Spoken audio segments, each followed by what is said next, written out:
Good morning, good afternoon, everyone. Thank you very much for joining. We're going to give it a few minutes until we get more people time to connect. But again, very happy to be here today. Very happy to have this session and to share more about this very fascinating and project that we've been managing together with a few other partners that I'm going to introduce to you in a few minutes. So again, let's give it a few minutes for more people to join the session, and we'll get started.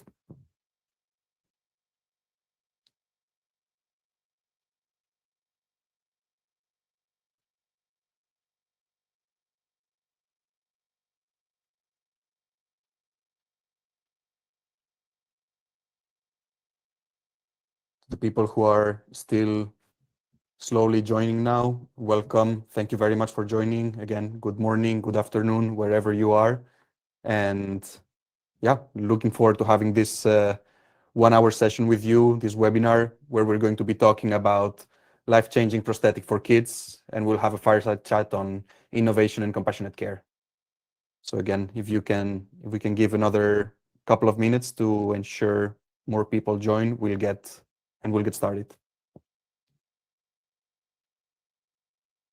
While we wait, just for you to know, you will see on the right-hand side of your screen, there is a section for Q&A where you can submit your questions. So we'll also be strongly encouraging you to just submit those questions as we go through the session, and we'll make sure to have some time and save some time at the very end of the session to answer those. So please don't hesitate to use that part.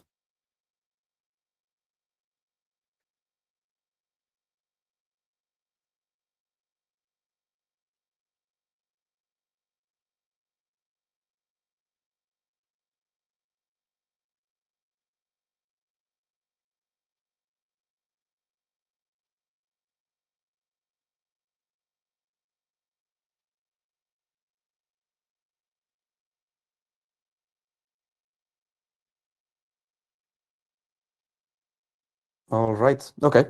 Let's get started. So again, welcome everyone. Very happy to have you joining this session. My name is David. I'm from HP, and I'm very excited to welcome you to this session when we're going to be talking about life-changing prosthetic for kids. This is going to be a fireside chat on innovation and compassionate care, as I was mentioning earlier. And it's a very beautiful project that we've been managing with a few different partners. You can see the logos here on the screen. There is the Limkine Foundation, ABCorp, Macy O&P, and then HP. So during this session, we're going to be having people from all of these companies joining and discussing what this project was about. And I'll take you through the agenda. So in the agenda, basically what we're going to describe is what this project was about. We're going to show you a video of the whole experience. And then we're going to walk you through, together with the partners that are going to join me on stage. We're going to make sure to walk you through the different processes and the different steps that made this project a success and a reality. And we're going to go from there to a fireside chat together with them, where I will be moderating, and then from there we'll make sure to save time again for this Q&A at the end.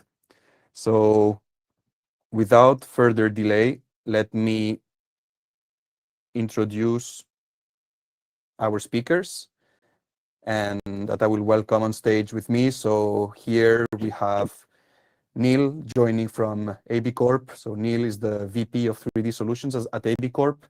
We have Paul Macy, who is a CPO and owner at Macy O&P. And last but not least, Robert Schulman, CPO and founder of the Limkine Foundation. And myself, David Soriano, O&P segment manager at HP. So Neil, Paul, Rob, great to have you here. Thank you very much for joining the session. And what do you think if we start by having each one of us give a brief introduction about yourself, your background, and the companies that you work for? Neil, do you want to start? Yeah, sure. I can go first. Thanks for having me. So Neil Glazebrook, I'm the president of ABCorp's 3D division, responsible for all the ins and outs and functionality of that product. I've been in manufacturing for a little over 26 years, sweeping floors when I first started, creating tools for injection molds, through marketing, operations, CNC programming, machining, injection molding, coating, everything. I've been in additive for a little over 10 years now. Always looking for a new piece and a new method to do. Additive manufacturing is really unique, as we all know. ABCorp has been around for over 230 years. Funny point, Paul Revere was one of our founders. We've always been in secure contract manufacturing. We're a global company. We got into 3D printing a little over 4.5 years ago. And the object and the idea was to make functional and use products with automation and consistency. So you could get into true manufacturing versus onesie twosies, where we do onesie twosies, but 500 of onesie twosies, all individual pieces. We're located in Boston, Massachusetts. We're ISO certified, 13485, FDA approved manufacturing sites. So we're quite certified along the road. So yeah, Paul.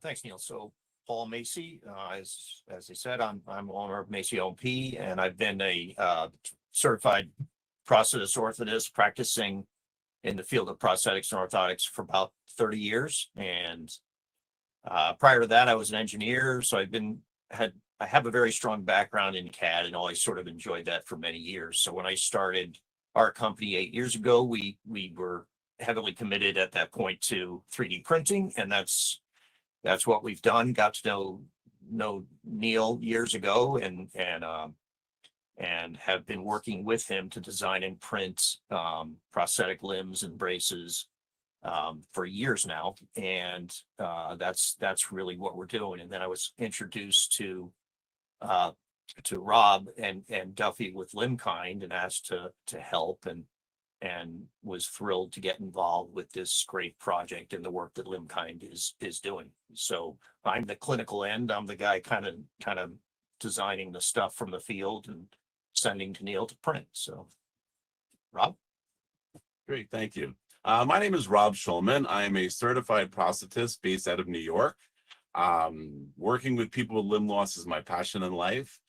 And I created the LimbKind Foundation. So I'm the founder and executive director of the LimbKind Foundation, and just happy to be here. Thank you. Awesome. Thank you very much for the introduction, and looking forward to talking to you more during this session. Very quickly on my side, again, O&P segment manager at HP. I've been with HP for the last 8 years, in 3D printing for the last 4, and been now for the last several months involved in this fascinating world of orthotics and prosthetics, and got to collaborate with great people like Rob, Paul, and Neil here, but also a few others, customers from all around the world. And again, I believe it's a truly fascinating world with a number of possibilities that are incredible that we can enable together through this kind of partnerships. And now that we have introduced everyone here, I think this is the right time to introduce our video, where you will see a bit of an overview of what this project has been about. And before we move into the section where we're going to start describing more into detail what are the different things that actually happened. So with that, I'll go and start the video.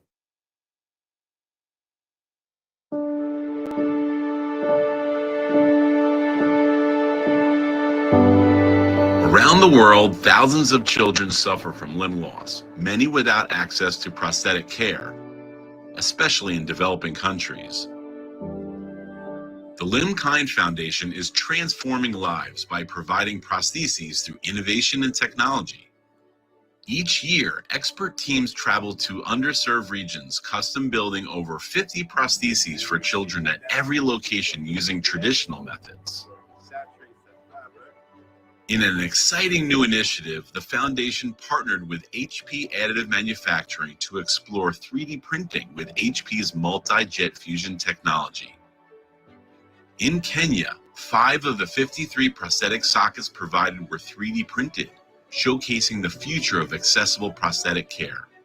Children's limbs were scanned using mobile phones, generating precise 3D models. Digital molds were CAD designed by the clinical team at Macy O&P and sent to ABCorp in Boston, an HP additive manufacturing partner. There, HP's printers brought them to life overnight, followed by post-processing to create strong,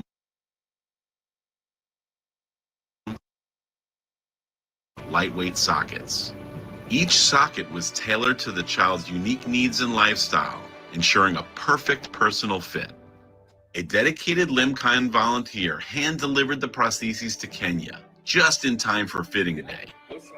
The results were extraordinary, perfect fits, incredible comfort, and a turnaround time of just 36 hours, a third of the time it takes with traditional methods. The children smiled with joy as they stood and took their very first steps. The Limkind team and the local community were amazed, not just by the strength and precision of the sockets, but by the life-changing potential of this technology. HP multi-jet fusion technology is definitely paving the way for a brighter future, giving children worldwide the opportunity to walk, run, and thrive with the mobility they deserve.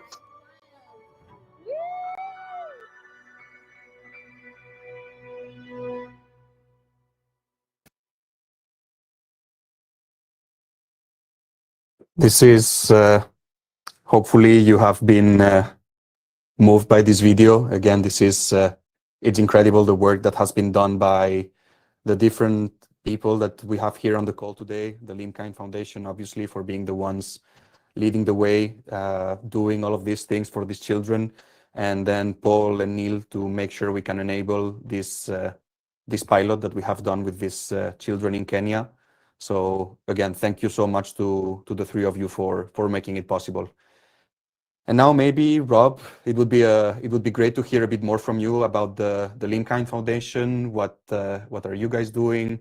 What is it about? You gave a very brief introduction at the very beginning with you being the founder of it, but I think it would be great to hear a bit more about it. Great, thank you, David. So, like I said, I'm a certified prosthetist here in New York, and here in the States, we're very fortunate that most everyone who is a person of limb loss has the opportunity to receive a prosthesis through insurance and different coverage of the sort. Very fortunate here to be able to provide that for people.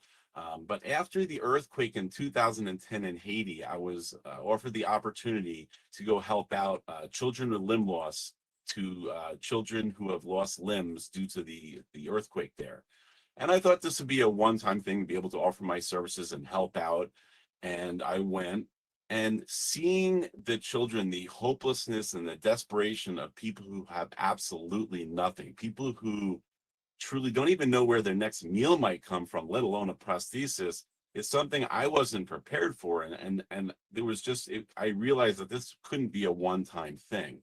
So after that trip, which was very moving, I was going 1 to 2 times per year, and I was providing prostheses to these children, around 6 or 7 prostheses on every trip. And lots of people back here in the States, because of social media and postings of mine, were really intrigued by what I was doing and wanted to become more involved. How can we become more involved? And can I come on a trip with you? So I decided to actually form a nonprofit organization called the Limkind Foundation. And we would bring a team of professionals to locations such as Haiti and provide prostheses from a team. So in 2018, we brought a team of 8 individuals, and we made 30 prostheses in that week. And I was like, wow, this is just amazing. This is working. We were able to provide more and scale this. So what we decided was not only to give them this one-time thing, because that, children grow, that we were going to return every year to each location and provide prostheses on a continual basis for them. And then we said, well, let's keep on growing this. How can we do that? Well, let's also find other locations around the world, because lots of countries around the world do not have the prosthetic coverage. They don't have prosthetists there. They don't have the access to the means. They just don't have the money.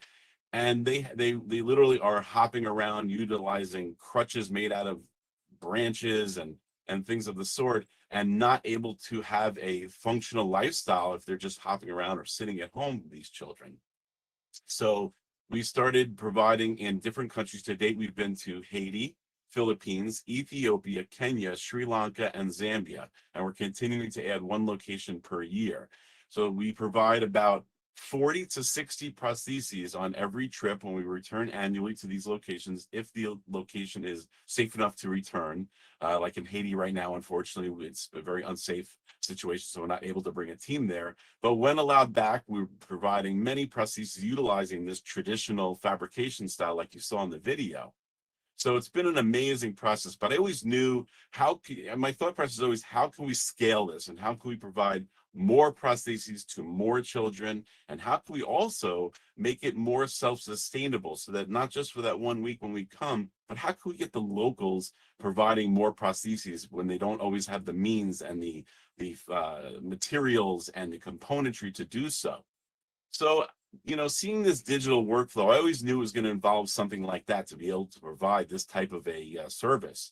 But I always remembered when 3D printing, when it first was coming to light, and I remember going to a convention and there was someone there where the socket was being provided with a 3D printer, and the person said it had already been on for hours, and throughout the convention it was making this socket, and it took by the end of the day and it hadn't even been finished yet, and that was just to do one. So I said, okay, maybe that'll be the future, but it wasn't there yet. Now, that was a few years ago, but I've been keeping tabs on this amazing technology.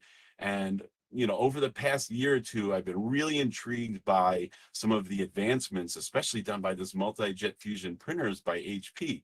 So I contacted HP over the course of the past year, and I said, listen, I've got this idea, and I would like to do a proof of concept on one of our trips. I want to prove that we can utilize this method of printing sockets on one of our trips with 5 of the children who are receiving prostheses. We make it in that style. And I knew it wouldn't be financially a good idea, but we will literally make it back in the States and have it shipped over. But we need to provide it to show the people, just like all the people watching here, and all of the people who are thinking about supporting these efforts, and all the people who run these centers that we collaborate with there on location, that this method is a viable method that is comfortable, functional, and strong enough for it to be used for these children, because children will put it to the beating. And they will just make sure that if it holds up to a child, then it's good enough for what we're trying to do. So contacted HP, and they were willing to do this collaborative proof of concept effort for our trip to Kenya, which was a couple of months back. And it just was amazing, which we'll discuss in a little bit. But the real main goal and the purpose of this initiative obviously was to prove that we can do this method, but then for the future, to be able to provide children with limb loss prostheses utilizing this digital workflow 52 weeks a year. And we'll get into that in a little bit and how we plan to do that. Thank you so much, Rob. And again, I still remember the conversation that you and I had back then at this trade show in February. And I think I was instantly moved and inspired by the story of what you do with LimbKind. And for me, it was a no-brainer that we had to find a way to make this happen. And even though the timeline was extremely tight, I think together with other amazing partners, with Neil at ABCorp and Paul from Macy O&P, we made it work within 2-3 weeks. Everything was set for the trip. So again, this was it was truly beautiful to see how together we managed to make this happen in such a short time. Absolutely. And in your explanation, again, you talked several times about this digital workflow. So we're going to walk you through, in this next section, we're going to walk you through this digital workflow of how this looks like when you go and design O&P devices through additive manufacturing, away from the traditional methods. And these are basically some of the main steps that you need to take into account. And we will have the different people here describing the portions of the cycle that they've been in charge of. So again, first step will be to have the scan. We have a patient with us that we will need to scan to make sure that we have the geometry of the limb. This scan will then have to be rectified or modified to make sure it is clean. The parts that are in the scan are the right ones, to then generate a design that will give us in the end the piece in this particular project, a prosthetic socket that can then be 3D printed on the VMJF device, post-processed, and then assembled to, at the very end of it, be fitted on the patient. So why don't we go through it? And Rob, we're going to start with you. It was the Limkine Foundation there with the kids who did the scanning. So why don't you walk us through that? Sure. So on the Sunday when we get there, we always arrive on a Saturday, and by Sunday morning, we're starting with the children. We traditionally casted 53 children. 5 of them we also digitally scanned. So we bring a couple of students from the University of Hartford Prosthetic Education Facility College, and we taught them how to do the scanning very quickly. They practiced, and you can see here one of the students is taking a digital scan utilizing an iPhone or a cell phone, and taking this cellular scanned image, and you'll see in a second, it pops right up on the screen, as you see there. And she learned how to do that in a short time frame of a few trial and errors. And when you go around there, it builds on the screen. So you see it as you're looking at it. So you can see her looking to see as it's forming. And if it doesn't form the way you don't like, you can restart. And it's a very easy task. Usually within the first few times of trial and error, you get it and you get 100% scan. And then we upload that to the cloud. And I'll pass it to Paul, who take it off the cloud. So Paul. Okay, so thanks, Rob. So yeah, I was sitting here in the States in Connecticut, and it was that Sunday, and got a text or whatever from Rob saying the scans are ready. So I went on to the cloud place where they're stored, downloaded those images, which is scanned image of the limbs. And then what we do is we have this scan and we create a mold, which is what you're seeing on the screen there.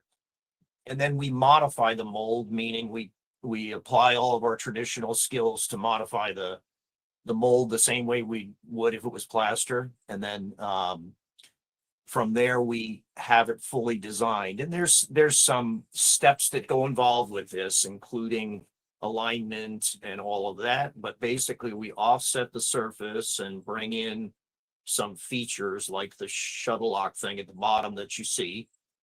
And then from there, we're able to offset the surface of the mold to create the thickness of the actual socket that we're going to print. So within that offset, you have a socket that generates with all of the features of that shuttle lock inside of it in the right sort of alignment. So we create 2 offsets. One is for the flexible inner liner, which is what you're seeing here. And that's a softer material that goes against the residual limb of the patient, of the kids, and it flexes. It's not super rigid. It can be adjusted and removed. And then the outer frame is the one sort of around it and below it. That's the outer frame there that has the actual more rigid support structure. And that's made out of a PA12 material. The flex inner is a TPU material. So essentially, this is what I sort of designed for each of these 5 kids, was sockets like this. There are holes in there for attachments of the what we call the pylon of the pyramid, basically the components that go underneath the socket and on top of the prosthetic foot. But when these sockets are received, they're designed in such a way that they're very easy to assemble. So when Rob's team gets them and got them back, they could put them together like this and essentially attach the foot and the components underneath and walk the child. So I've been doing this for many years with Neil and ABCorp, and so I kind of had this dialed in quite a bit. So essentially, you can see the features. That little hole there that you're seeing is for the button. It's a pin lock system, and that when you push the button there, releases the socket off of the patient's leg. So basically, that's sort of the CAD program that we use to create these sockets. And then from here, what I do is I export both of these files, one file for the flexible inner, one for the frame, and I send them to Neil. So Neil then basically downloads the files, and I can toss it over to you now. Neil, Yeah, sure. Does great work. Yeah. Fun fact, Paul, you're my first customer, just so you know.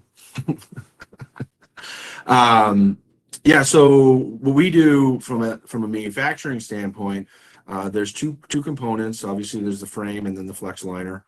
One of the things that you really have to go, and I'm not a prosthesist by any means, but I learned a lot from Paul in kind of orientation and what his requirements are as a customer, to make a functional product that wears extremely well, and doesn't break. So a lot of that is the technology, the HP technology we have. It's a functional end use. It's nylon 12, so you're dealing with the same nylon that your zipper, your YKK zipper is made out of on your jacket. The TPU is a thermoplastic, and it's flexible. It has a durometer and everything. We have multiple machines, so timing was a critical piece here. We wanted to make sure, obviously, pickup was going to be about 4 o'clock on between 3:30 and 4 o'clock on Monday. Paul worked his tail off in getting the designs over to us. We were able to get everything in the printers, ready to rock and roll. The print is about 6 hours for it, because we split it up through a couple machines. We did this for a couple reasons. In the process, there's a cooling process. You got to print it. And obviously it's very hot because we're melting the plastic as it goes through. So we have to cool it off. And this is an important aspect of the finished product. Temperature and thermal dynamics is everything with plastic. So you got to make sure you're managing that. You're also looking at the CAD model as it comes in first, and making sure, okay, does it meet, some specs, wall thicknesses. We want to make sure that we're not missing anything, because it does happen when you have an organic scan and you're making a component off of that organic scan. There are sometimes misses in the organic scan, which can trail through. So we work with Paul on that. If there's any fixes or anything, he can fix. If there's something we can do, we obviously do. We put it into the printers. We put them in around 6 o'clock on Sunday afternoon, and printed all night, lights out, so no one's there playing, sitting in front of the machines. 6 a.m. the next morning, we were unpacking and getting them into the post-processing systems, which is basically a cleanup. So we're recycling all the unused powder. And the way the HP systems work, it's very, very, very cool. It's literally printing. Think of your 2D printer, HP printer, using ink, and it's using the same thing, but not paper. So we're using very similar inks, obviously calibrated for 3D printing, but we're printing a sheet of plastic powder, spreading that, and that's an 80 microns thick. So this has to go about 7,000 times per build, and we run through it. We're melting layer by layer. So through the cooling system, through the process, we're depowdering all the powder that's not used. We're using that in the next build, and then it goes through the process. We dye it black, both components, and then we're also vapor smoothing it with our AMT smoothing stations. This process, in all, is about a 15-hour process total that we can push through. Obviously, it's manufacturing, so it's controlled chaos. So there's times where you got to shuck and jive and make sure everything's still working, or you gotta move to do other things. But in about 15 to 16 hours, you can have the part. So we finished them off. They were depowdered, came out really beautiful. Smoothed them, and then we had a pickup. Or I think she came a little early at 3 o'clock, so it was great. I gave her a tour of the facility, and off they were to Kenya. I think, Rob, back to you, right?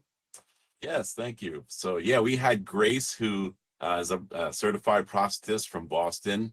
She went to Neil over at ABCorp, picked up the sockets, made her way to Logan Airport in Boston, and hopped on a plane en route to Kenya.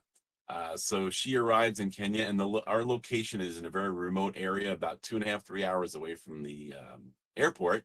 And she got there in the middle of the night, and by the morning time, she got on location, and we were just like kids on Christmas morning or something, waiting for these sockets to get there. And it was just such an amazing experience when her van pulled up And we all kind of ran to the van and saw the sockets, and it was just amazing that they made it. So they got to the location, and we literally at the same time that we were assembling the other sockets inside the lab. And just for all those who don't know what a socket is, it's the cup portion that goes around the residual limb, then attaches to the componentry. So it went in production with all the other sockets, all the 53 prostheses to be made for the fittings, which would be the next day.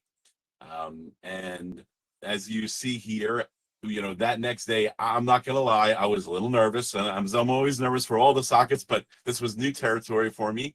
And honestly, it was incredible. They all fit beautifully. They stood up like you see in the screen right now. And the children just took off with them, and they did phenomenal. It was fantastic. Just even physically holding them, they had such a lovely texture to them and feel. They were strong enough. They were flexible at the brim. They had lots of great characteristics that we look for in a prosthesis, and it was just amazing. It was just beautiful, and they all did fantastic. The children all walked on them, and they were all successfully productive in the long run.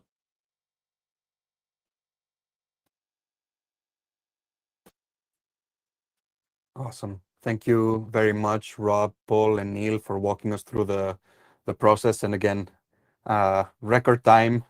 We were all a bit nervous if the timeline would work. Everything was quite tight to make sure that the volunteers from Lindkind were still in Kenya while you were shipping those devices. So it was designing and manufacturing them. So again, record time in this. It was an amazing collective effort between the three of you and your organization. So I think again, the fact that we managed to make this in time and that the devices work beautifully as well on the children is really remarkable. So again, congratulations for that. And well, I think we couldn't have asked for more. So thanks again. And with this, we kind of close this section where we walked you through the process, and we're going to start a bit of a conversation between the four of us here, and a bit related to what we've been discussing, right, Rob? So you mentioned that you are new to all of this. You've been a CPO for quite some time. You had a lot of experience with the traditional process, but we're not that familiar with this digital workflow. So I wanted to ask you, if we've seen the video before, but how was the 3D scanning compared to what you would have done normally with traditional casting? Sure. So, it's interesting. When you first learn as a certified prosthetist to learn how to cast, you may take a cast, whether or not it's good or not is a whole different story. And you come out with something, and in the field of prosthetics, what you start with is your basis of how good the end product is. And then you learn, and you take these more precision casts, and you get a better read on what you need to do to come out with a better outcome. One of the things I found interesting was with the learning curve on this was we actually is very quick. After a few passes, you understand what the scanner is trying to read, the distances, the speed at which you go. And it was a really easy learning curve. As a matter of fact, we had the executive director of the hospital at the Cure Hospital in Kenya. He came in, he was so intrigued about what we were doing. And we said, come, let's give you a shot to do it. And by the second or third pass, he had taken a perfect scan. I think it was better than mine. And we were just intrigued at how quickly someone and he has zero prosthetic knowledge. He's a business gentleman who runs the center, learned how to take the scan and took a really beautiful scan. Now, granted, there's learning curves to anything. And I don't want to make it sound as if you could be a prosthetist just by taking a scan. But there's definitely a learning curve to get a different feel and a different read on the things to get a better outcome. And so the actual scanning is easy to do things to make it have a good prosthetic functional outcome. Takes any nuances, anything, but it has a very quick learning curve. That's great. And again, proving that you were able to learn it that fast is quite amazing. And then I'm sure that through the process, you learned more. And this is also probably learnings that you can use for whenever you want to do this next. So I'm sure this was also a good experience to know how to potentially improve it for a next time. Absolutely. Paul, I wanted to ask a question to you. So regarding this CAD design, again, we're moving from traditional manufacturing to this digital workflow. So what are the biggest challenges that you face when it comes to CAD design? And can you explain a bit more? So I think you described it already very well during the section before with the video, but can you describe a bit more? How do you go from this 3D scan to design a fully functional prosthetic socket?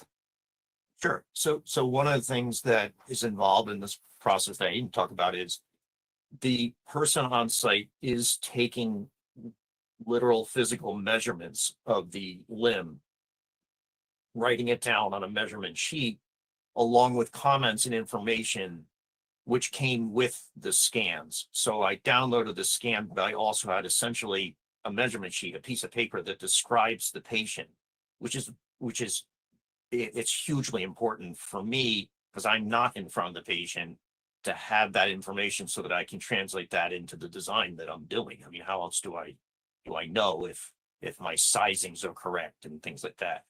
So for example, if a patient has a really bony part of their limb, like the fibular head, there's a bone to the side of the knee. That's going to be noted on that form, and then I can design in. We could just create a little extra relief for that bony prominence, which we know is going to take some pressures and potentially be painful. So there's things that we do that we incorporate into the design that come clinically from that on-site evaluation done by Rob's team in Limkind. So they do a great job getting me that information, which again is critical. I take that and then I design the mold. So if you can imagine getting a scan over the internet, which is essentially a point cloud, it's basically a bucket. It's the shape of the limb. And then in traditional manufacturing, that would be the cast. And then in traditional manufacturing, we would pour plaster into the cast to get the mold. Well, I'm essentially doing the same thing in CAD. I'm basically filling in the mold to create the actual positive mold of the limb. Then from there, we design it and include those features like that bony prominent relief and things I was talking about. So the next steps after we modify this thing is to get it oriented in the right way and angled properly. And again, that information comes from the ground in Africa, from the measurement sheet. So then I incorporate that in there. And then the last step, of course, is creating the actual flexible aligner in the socket. So we design those pieces, and that's just something I've done for some time.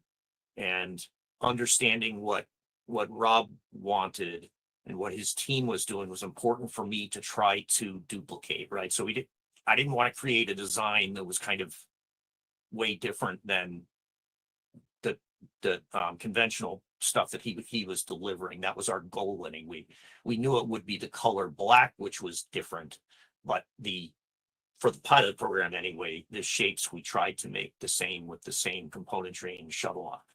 So long story is I tried to sort of match this up in this pilot program, and because I had great information coming in, like Rob said, with the good scans and the information, it worked out pretty well. I didn't have too much trouble, and I've been doing this a long time, so I was able to make that happen. And then of course I knew, trusting Neil, sending it to him, that it would be printed perfectly. So it worked out well.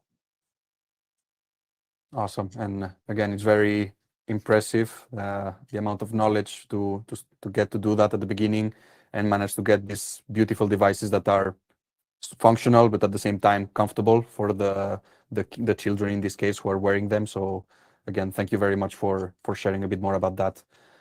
Neil, I had a question for you as well regarding what are potentially some considerations that need to be taken into account when you create them for children. I think you were mentioning before that you review the part, you look at the thickness, like there's a whole process where you also internally review whatever you receive from Paul, but are there other considerations that need to be taken into account before manufacturing?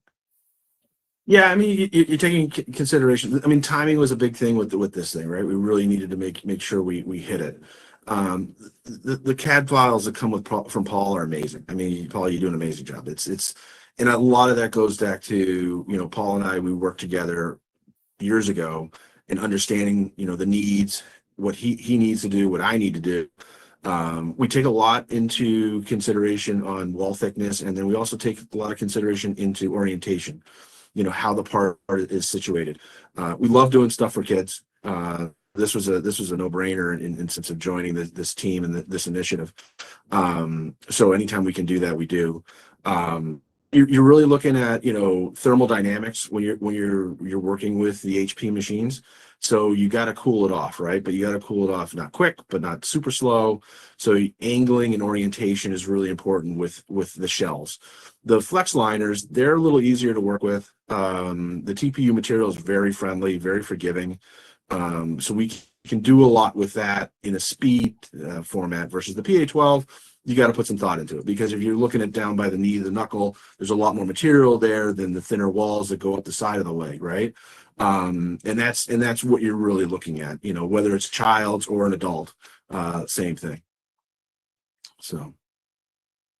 Awesome. No, it's good to know that these are important things to take into account. And I'm sure here, Paul, these are also things that you're also considering on your side to make sure that the device, apart from being comfortable, is also safe, right? And between your design and what Neil will manufacture afterwards, making sure that this device is also making sure that it's comfortable, it fits, it's light, but at the same time strong, and make sure that it can deliver to the performance of the part. And again, as Rob mentioned earlier, as well, these are children. Children have the good or bad habit to move a lot, and these devices are going to be put to the test. So this is also super important to take into account. And this links me to quality. Again, Neil, for you, quality is going to be extremely critical here, and even more when you're producing something that is that personal, that is going to be for that specific patient. So how do you ensure this part of precision, consistency across your customized prosthetics to make sure that they have the best return and high impact for the patient? So about 65% of our business here is medical device. We're ISO 13485 certified. We're registered as a manufacturing facility for the FDA. So very serious and take quality. A lot of it comes down to, we have great technicians, we have great handling, but the printers are really key in this. And, there's no other technology in the world other than it can really handle the speed, the consistency, and the quality that comes out. It's not, like everything, it's not an easy button, right? Everybody thinks 3D printing can be an easy button, and it's just done, and all of a sudden it's you're drinking tea. This is there's some thought, there's some process into it. But it's like anything in manufacturing. Once you figure out the process, the orientation, the thermodynamics, how to handle afterwards, how to depowder the TPU, because it is really hot and you're unpacking it hot, versus the PA12, which is unpacking cooler, and it comes out a little differently. So a lot of those thoughts and processes go into that. And to consistently do that, you have to, I remember when Paul, you and I started this, 5 years ago, we had some hiccups on parts, right? And a lot of it was us, orientating, figuring it out, making sure. Our first part was Paul's, from a production part. So we've done a lot with orthotics, prosthetics, and such, and we continue to do more and more. We're sought out all over the place. But keeping the quality, I have a policy downstairs. If you got a question, stop. Don't have the quality technician come over, double check it, make sure it's okay to go to the next step, because time is everything, and quality is the one thing that's going to ruin. So. For sure, and we want to make sure that those devices are stable and strong enough so that they can work on the field. Yeah, and the beauty of the additive, and what, just going back to the design and the scanning and like that, is with the MJF, you can design for certain circumstances. Like Paul was kind of alluding to, like the knee knuckle coming out. He can design to that very, I'm not going to say it's simple, but he can design for that, and the machine could care less. It's going to print it, and it's going to print it the way Paul wants it. Yeah, I mean, when we're doing this, there is a lot of history behind us, like Neil was saying. So the wall thicknesses and stuff vary. So they're thicker, more at the bottom where it's needed for strength. And that didn't happen overnight. We've tested that, and we've done things to develop processes where we know that when we're designing it, we have our wall thicknesses and offsets, which are not lower than a minimum per se. So in other words, we're not designing something and asking to be printed where it could have a potential fatigue or failure point in it. So we've done a lot of sort of back and forth. So, you know, that was really the hardest part years ago to feel comfortable with. But like Neil's saying, any new features, like a different shuttle lock or something that the kids want in Africa or wherever, you know, Sri Lanka is next, if there's features, then like Neil said, these printers don't care. You know, I can design that in comfortably and know that the thing's going to fit. I mean, I got to do the back end sort of reverse engineering of parts and things, but when they get it in the field, which is what this is for me, everything. It's just, I love the idea of doing this and fitting the kids. So if I know that the stuff can get there and really be assembled very easily and fit properly and safely, then that's what it's all about. So I think that this pilot test, in my mind, I mean, they kind of prove that. So it's good stuff. Fantastic. Thank you very much. And Rob, back to you, back to the field, back to what you guys lived over there in Kenya with the local communities and also the volunteers. So I wanted to ask you a bit. So you were mentioning about you being nervous when these devices were arriving, not having a lot of experience, you or the members of your team as volunteers. So I wanted to ask a bit, what are the problems that you encounter from children or the families, and also what was the feedback from the team, the Lean Kind team on the field whenever you started interacting with those devices? Yeah, so when I was circled by the prosthetists when our volunteer came from you know, the plane ride and everything, and we all just, when we sat there and we held them, it was like, wow, these are, it was a very positive reaction from our team, especially the prosthetists. We also bring amputee mentors, and they were looking at it and they're like, wow, this is pretty cool. And they were very intrigued about it as well. So it was all positive from our team aspect.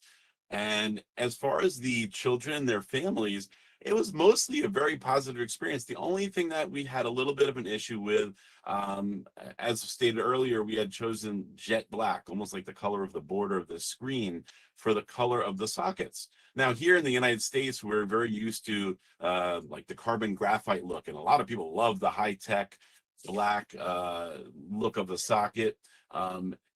Internationally, where things are viewed a little different with disability and prostheses, people sometimes really just want to blend in, and there's no such thing as like doing something to stand out. So out of the 5 sockets that we printed, there was one child who, although she was walking and she was doing great, at one point one of us noticed that she was looking a little sad when she was looking at the other sockets that we had made, that in the traditional style we had done it in the color brown, which is the color of their skin. And we had asked her, it says, are you okay? And she says, oh, why isn't mine brown? And I'm like, oh, and not that there was that much we could really do about it at that moment, but you know, we worked with the local staffing that we worked with there, and they were able to the next day or over the course of that next week do something so that it gave it a brown color on the outside. But we came right back, and that was one of the first things I remember having a conversation with you, David, and the rest of the team here. Okay, what can we do to make it the color of their skin? Because that'll definitely give us a higher acceptance rate. And that was very easily solved. I remember Neil saying, nope, we can use a different, I'll probably don't want to use the wrong verbiage, but a different machine with different types of printing method that we can change the color of the sockets, and we got to choose whatever color we want. And now the great thing is that we have an upcoming trip, as mentioned earlier, to Sri Lanka, which we are going to be doing a proof of concept to. So like stated earlier, we did 5 sockets in Kenya. We're going to be doing 10 in this upcoming trip to Sri Lanka. And for all the people watching, watch on the 8th through the 16th of August, when we'll be going to Sri Lanka with a team of almost 20 volunteers to make about 40 prostheses. And we'll be doing 10 proof of concept wise. 10 of them will be not only, like you saw in the pictures, below the knee amputation type prostheses, but we're going to be mixing it up, and we're also going to be including prostheses that are above the knee. So we're going to be using not only quantity more, but we're also going to be expanding the styles that we do and doing above the knee prostheses as well. And in the color of the skin color of the Sri Lankan children's skin, which is exciting. That's great. That's great to hear the feedback, and also extremely excited that we can get to do a second version of this pilot and multiplying by 2 the number of devices that we're going to be doing for those children. So this is amazing, and also I wanted to ask something else to Paul and to you, Rob. So the 2 of you are coming from this industry. The 2 of you are CPOs. You've been exposed to this field for quite some time, and we know from history as well from HP. We've been in this industry investigating this industry for a bit. Neil for sure as well on his side, and one of the things that we've been facing a lot is skepticism towards digital workflows and 3D printing when there is this long history of traditional manufacturing that you guys have a lot of knowledge of how to do. You know it works, you know it's good. So at the beginning, I think, well, this was potentially as well one of your fears when you were saying that you were a bit nervous about this. Did this first pilot change your view about this? And again, Paul, on your side, you've been also reinventing yourself to start designing for digital workflows, moving from the traditional as well in the past. So I wanted to hear a bit your thoughts on what do you think about this, and how can we encourage people to embrace this new technology, not as a replacement, but also as a complementary solution to what already exists in the field. Yeah, so I guess I'll start. I can tend to be very along the lines of a lot of the other practitioners in the United States, as the old dogs can't teach an old dog new tricks type of a thing. As far as the practice, we have a prosthetic center in Queens, New York with Limkind, and doing the traditional style was quite fine with me. And this plan was purely a wonderful method in how to bring the technology for prosthetics and everything like that with Limkind to these children. And when I saw just even seeing them and feeling them, I was very intrigued. I said, wow, this is really cool. It higher my expectations of already what I was seeing. And then when I saw them on the children, let's put it this way, I'm starting to explore doing it in my own practice back at home. So it's definitely changed my whole viewpoint. And I definitely, for all the old dog prosthetists out there, I definitely recommend at least looking into and exploring this option, because it's a really exciting new technology. Paul? Yeah, I'm biased because I do this, but it's just one of those things that is a disruptor to our field. Obviously, it's something that has grown, and I've watched it in the past even 2 years drastically, would say. Surprisingly fast. It is taking off. For me personally, maybe I'm a bit of a control freak. I don't know, but I like being able to do my own design. So I'm designing, but one of the things you can't do in our field too much, some clinicians can, but to think that you're going to design a mold and then you're the guy that's actually, or the woman that's going to be laminating and making the socket, right? I mean, that's very difficult, at least in the US, in the models that we have regarding healthcare, just because the concept is you have to see patients, not be doing technical work. So anyway, with this process, it actually gives me the joy, and it is joyful for me to make the design, but also I feel like I'm making the leg. You know what I mean? There's a sense of ownership there where I'm actually making the fabrication part. I mean, I'm sending it to Neil, and Neil's really truly making it, but I'm designing it, and he's just taking the model and printing it from there. So you're not, so to the old school guys, you're not losing like the ability to still make the same legs that you always did. You could just do it in a different way with more freedom, in a way get more creative, because there's things you can't do with traditional that you can do with the powder based stuff. So there's some freedom and a lot of joy in it that I think people that maybe don't understand the systems and the protocols as much may not realize, but it's actually very cool. So I highly recommend it. In our practice, we use it for over 90% of our legs now are all 3D printed. It just makes sense for us. So that's very impressive, and thanks again for sharing your experience here. Maybe Neil, very quickly, and so we can take a few more questions. I wanted to hear from you. So you mentioned earlier that ABCorp is doing, I think you mentioned around 65% of what you're doing in 3D printing is in this field, in the healthcare field. So I guess you've been seeing this evolving trend that Paul has been alluding to as well, that this has been growing in the last few years. What was your experience in as well? I don't know if you can share something else that you might be doing at ABCorp, other kind of devices that you're working on. We're here talking prosthetic sockets in this particular project, but are there other devices that you work on at ABCorp? Yeah, I mean, O&P is perfect for additive manufacturing, right? It's a bespoke individual product.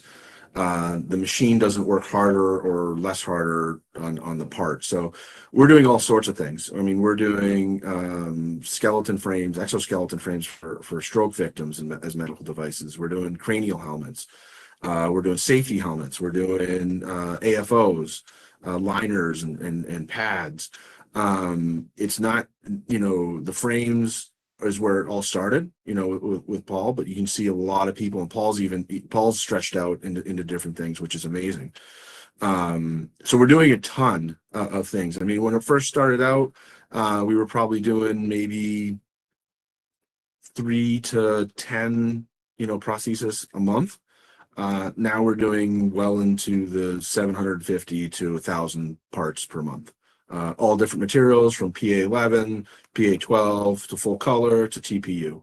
And it's just continuing growing. More and more people are grasping to this. And what Paul's saying is that's, when you're a manufacturer, I came from manufacturing, right? I was a tool and die maker when I was 22. And designing in CAD and then machining it. And then there's still that whole piece where you don't want to give away your secret sauce as the old grumpy guy.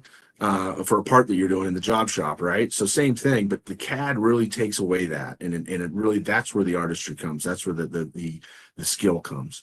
What we do is 3D printing. We figure out a process because we're a manufacturer, and we use the technology to what we need to get done. But yeah, O&P is perfect. It's going more. Insoles is a big piece as that drives out because it's cost effective and it's fast. We can do here in house, we can do about 2,600 insoles a day if we needed to. So, yeah, those are very impressive numbers. We have a few questions as well in the chat. So there are a lot of questions, Paul, for you regarding the CAD design or the CAD tools that you're using. Can you share in like 10 seconds what are the tools that you're using? I think people were very curious about that. Yeah, so Freeform. So Geomagic Freeform is the CAD program that I use. There are others, it's like anything, it's what suits you. That's what I put my money in, basically. It is expensive up front, but and it's got a significant learning curve, no doubt. But it's just like one of those things. If you put the effort into it, it pays off. So that's what I use. Awesome. Thank you for that. Mm-hmm. There's another question, and that is about if there are issues, maybe Rob, for you, are there issues with medical regulation when you make 3D printed prostheses in those countries? Every country is very different. For instance, we're going to Zambia at the end of this year, and we have to get a specific temporary medical registration in order to provide prostheses in that location. Some areas the regulations are much more relaxed than in other countries, and we really we just make sure we only bring with Limkine on our teams, bring certified prosthetists. The physical therapists that we bring are licensed physical therapists and so on and so forth. So we make sure everyone is certified and licensed here in States and do according to each country that we go to. Fantastic. I see a few comments of congratulations. So again, I can only agree with that. Congratulations to the three of you, in particular, the Limkine Foundation, for the fantastic work that you're doing out there to provide this support to those communities in need. And maybe Rob, we can finish with you as well. We would like to hear a bit more about what's your vision? Like, what do you foresee? You were talking about Sri Lanka happening in a couple of weeks from now, if I'm not wrong. So very excited about this one, see how it goes. I'm sure the people here, stay tuned. We will share more about how this second version or second proof of concept works. But how do you foresee this in the future? So my goal is to sometime down the road see these multi-jet fusion 3D printers in country where we can train the local staff, train the people, whether they have very limited prosthetic knowledge, some or lots of prosthetic knowledge, in order to how to do the scanning, how to utilize a CAD program. We're also working with some developers to create a very user-friendly CAD type program to be able to do the modifying, and then they're sent to the printer in country to be able to produce these sockets, and hopefully more than just sockets, to produce the knees, the feet, and the componentry, and all the things that are attached to the rest of that socket, so that it can complete a full prosthesis, so that Limkind is able to provide prostheses not only 1 week to the children in that country, but 52 weeks a year. So anyone out there who is interested in us, please follow definitely on August 8th through the 16th, when we'll be doing this proof of concept round two with HP and the rest of our team here in Sri Lanka, where we'll be making 10 prostheses for children there. The end of the year, we'll be going to Zambia in November. And next year, we'll be in 4 locations to take teams there to help children around the world. So follow us. It's limkind.org is our website. We're on all the major social media platforms where you can follow all of our trips and all of our doings as Limkind. So thank you so much. Thank you very much. And I don't want to take too much time from the people seeing us. So maybe again, just to close, Neil, Paul, Rob, thank you so much for making this first project happen for Kenya, version 2 now in Sri Lanka. And thank you so much for joining me today for this session. Thank you everyone who connected online. Thank you everyone for watching this. We will share the recording. I've seen a few questions about this, so you'll be able to rewatch it or share it with people who have not been able to see it today. But again, thank you so much for everything, and looking forward to this Sri Lanka V2 version project. And of Again, course, thank you. Also say thank you to HP for collaborating in this effort and truly also putting this all together and making it happen. So thank you. Yeah, putting an A-team together, Yep. for sure. Thank you, everyone. Thank you. Thank you. Take care.